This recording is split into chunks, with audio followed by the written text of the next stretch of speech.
The story kicks off in a dungeon where a party is hunting a giant rat. Swordsman Zoid slashes the rat with his blade. Then, Mage Jolene finishes it off by burning it with her spell. Meanwhile, Appraiser Ein stands at a distance, watching them fight. Afterward, they order Ein to collect the rat's valuable parts. Struggling with the heavy weight, Ein stumbles and falls. The party mocks him and scolds him for not doing his job properly. Ein apologizes and starts gathering the rat's parts. As this happens, we get a glimpse of how this world works. When someone is born, the Light Goddess and the Darkness Goddess grant them a job and a skill set. Skills can be honed to unlock various abilities, but jobs are permanent and can't be changed. Jobs are divided into 3 ranks. At the top is the Rare class, which includes merchants and military personnel. Below that is the High Common class, home to swordsmen and mages. And at the bottom is the Low Common class, which consists of farmers and appraisers like Ein. As Ein appraises the rat, he sees that its rank is F, but its teeth are D rank. He tries to extract them but can't manage it, so he asks for help. This makes Zoid furious, and he starts beating Ein with his kicks. And Jolene tells him to be thankful to them for giving him work.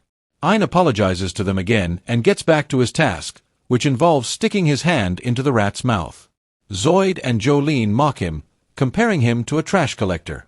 They keep throwing jabs at him, but Ein silently continues his work. Anger bubbles up inside him, but he doesn't retaliate. He knows that if they kick him out of the party, finding another job will be almost impossible. Ein eventually manages to pull out the rat's tooth, and the group moves forward. A little further ahead, they come across the corpse of a hellhound. They order Ein to collect its materials. Ein points out that this monster shouldn't be here, but Zoid kicks him and tells him to get to work. Ein stays silent and starts collecting. On another path, they spot another corpse. Zoid orders Ein to gather materials from that one too, but Ein hesitates and says this path isn't on the map. Ignoring him, the group starts heading down the path, threatening to kick Ein out of the party. Knowing how hard it is for someone with a low-class job to join another party, Ein reluctantly follows them. When they reach the end of the path, they find multiple hellhound corpses. Something feels off to Ein, because if adventurers had killed these hellhounds, they would have already collected the materials. Suddenly, a pack of hellhounds appears out of nowhere, and the party panics. Zoid orders Jolene to paralyze Ein. Without hesitation, she uses her magic to freeze him in place. Then, the group throws Ein in front of the hellhounds as bait and runs away to save themselves. The hellhounds pounce on Ein, tearing into him. The pain begins to weaken the effects of the paralysis spell. Struggling, Ein manages to free himself by throwing a rock at the hellhounds, and then dumping food from his bag to distract them. He tries to run, but the path ahead is blocked, sealed off by Zoid and Jolene. Desperate, Ein notices another path, but it leads to the edge of a cliff. Panicking and out of options, he decides to jump into the abyss rather than face the hellhounds. As he falls, he curses his useless job for putting him in this position. Ein crashes at the bottom, landing near a waterfall. He's badly injured and on the verge of passing out. Just then, a mysterious girl appears, gently approaches him, and kisses his forehead. Ein catches a faint glimpse of her before losing consciousness. When he opens his eyes, the girl is gone, and in her place stands a massive tree. To his surprise, all his wounds are healed. He notices droplets of water falling from the tree. Curious, he appraises the water and discovers it's Yggdrasil drops, a miraculous liquid capable of instantly healing any injury. Shocked, Ein appraises the tree itself and realizes it's the legendary Yggdrasil tree, a mythical entity that produces infinite mana. Ein is left speechless upon realizing that, long ago, this tree existed on Earth and was the source of all mana in the world. Humans absorb mana from the atmosphere to wield magic. But one day, the tree mysteriously withered and vanished. Even so, humanity continued using magic, leading many to investigate how this was possible, though they never found the tree again, because it had been hidden in this very place. Touched by the tree's presence, Ein places his hand on it in gratitude, before heading toward the exit. As he leaves, the mysterious girl watches him silently. Ein steps through the doorway and picks up a rock to defend himself as he ventures further. The area seems eerily quiet, with no monsters in sight, until suddenly, something slashes off his ear, causing it to fall to the ground. Moments later, his fingers are severed too. Panicked, Ein uses his appraisal skill on the attacker and discovers it's an S-rank monster gremlin, a sadistic creature that delights in tormenting its prey before killing it. The gremlin launches rapid attacks, leaving Ein's body riddled with wounds. Just as the monster is about to finish him off, a death bear, another terrifying S-rank monster, appears and kills the gremlin in one brutal strike. Horrified, Ein realizes he's now face to face with an even deadlier threat. The death bear slashes at his face with its claws, blinding his eyes. It then grabs him in its massive jaws, ready to devour him. But before it can, a magical girl decapitates the bear in an instant.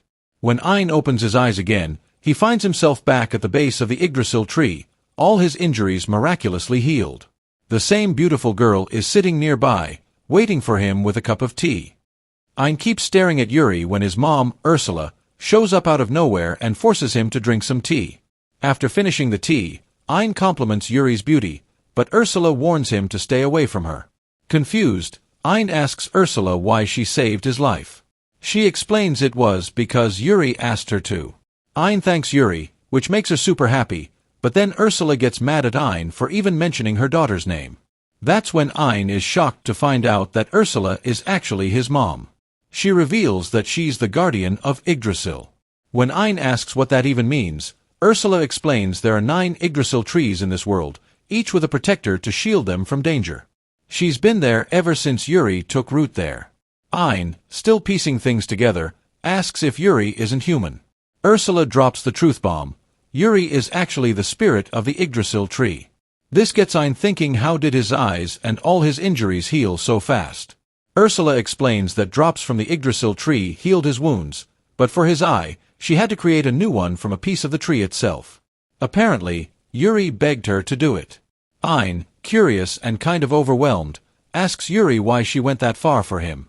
Yuri shyly admits it's because he touched her and thanked her. Ursula goes on to explain that whenever a human ended up there, Yuri always helped them. But no one ever thanked her. Instead, when they found out the truth about Yuri, they'd break branches off the Yggdrasil and leave. That's why Ein's thank you meant so much to Yuri. It was the first time anyone had appreciated her. After that, Ursula tells Ein to leave, but Yuri begs her not to send him away because the outside world is too dangerous. But Ursula reminds her that she's the tree's guardian and can't leave Yuri alone to escort Ein. Hearing this, Yuri starts crying, and seeing her tears, Ursula finally gives in.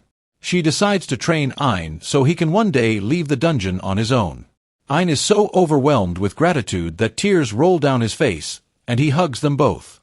Ursula warns him that her training is going to be brutal because she's the most powerful sage in the world. Instead of being scared, Ein gets totally fired up, ready to take on whatever's coming his way. Ursula takes Ein through the doorway and asks him to look ahead, but he can't see anything in the pitch-black space. She tells him to focus and use his spirit eye. Ein concentrates, and suddenly, he can see everything clearly in the darkness. To test him, Ursula throws a stone to wake up a gremlin and tells Ein to use appraisal to dodge its attacks. Ein panics and says appraisal can't do that, but Ursula insists he use his spirit eye instead. When Ein activates his spirit eye, he realizes he can read the gremlin's movements, but before he can react, the gremlin still manages to injure him. Ursula quickly casts a barrier around him and uses drops from the Yggdrasil tree to heal his ear.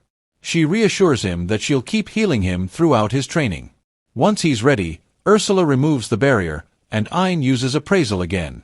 This time, he sees that the gremlin is about to target his right leg. However, just knowing the target isn't enough. Ein pushes himself to use appraisal again and sees the exact timing of the attack. Armed with this new insight, he successfully dodges the gremlin's strike. Overjoyed by his progress, Ein feels that his life is about to change forever. After a week of training, Ein can easily dodge every attack from the gremlin. Seeing his progress, Ursula surrounds him with the barrier and announces it's time for the next phase of training, defeating the gremlin. Shocked, Ein protests, saying he's not ready to fight. But Ursula tells him to trust his spirit eye and hands him a wooden sword crafted from a branch of the Yggdrasil tree. She explains that Yuri endured great pain to break the branch and make this weapon for him. Grateful, Ein thanks Yuri for the sword, and Ursula warns him not to break it under any circumstances. With the sword in hand, Ein faces the gremlin, but his attacks are clumsy and slow. The gremlin dodges every strike with ease. Frustrated, Ursula scolds Ein for not using the full potential of his spirit eye. Determined to do better, Ein activates super appraisal, which makes the gremlin's movements appear incredibly slow. Using this advantage, Ein unleashes a lightning-fast attack, driving the sword into the gremlin with such force that it's pinned to the ground. He's overjoyed to have defeated an S-rank monster. But Ursula isn't done with him yet. She tasks Ein with defeating the rest of the gremlins. Drawing on his newfound skills, Ein successfully takes down each gremlin, feeling stronger and more confident with the victory. Ursula instructs Ein to appraise the gremlin's abilities and turn them into his own. Confused, Ein says that while appraisal lets him understand others' abilities, it doesn't let him acquire them. Ursula explains that with the help of his spirit eye, he can now transform that understanding into actual abilities. Intrigued, Ein gives it a try. As he focuses, the gremlin's super acceleration ability begins to imprint itself in his mind. Excited, he attempts to use it, and suddenly, he's sprinting at an incredible speed. But the strain is too much, his muscles can't handle the acceleration, and they start tearing apart. Without hesitation, Ursula uses Yggdrasil drops to heal his injuries, and Ein tries again. Each time he uses the ability, his muscles rip, and each time, Ursula heals him with the tree's drops. This process is repeated thousands of times. Through this brutal cycle of destruction and healing, Ein's muscles adapt and grow significantly stronger. Eventually, his body becomes resilient enough to handle the immense speed of super acceleration without any damage. Ein starts feeling confident that he can defeat the Death Bear, but Ursula warns him that it will be an incredibly tough fight. Even though she doesn't want him to, she reluctantly agrees to let him appraise her abilities to grow stronger. Curious, Ein asks what ability Ursula has. She reveals her power is Cancel Chant, which allows her to cast spells with just a thought, skipping the need for incantations like most mages. Ein uses appraisal and is stunned to discover that both Ursula and her ability are S+ rank, the highest rank possible. When Ein successfully appraises her ability, Ursula begins training him in magic. However, Ein struggles because his body has very little mana, and what little he has is drained quickly.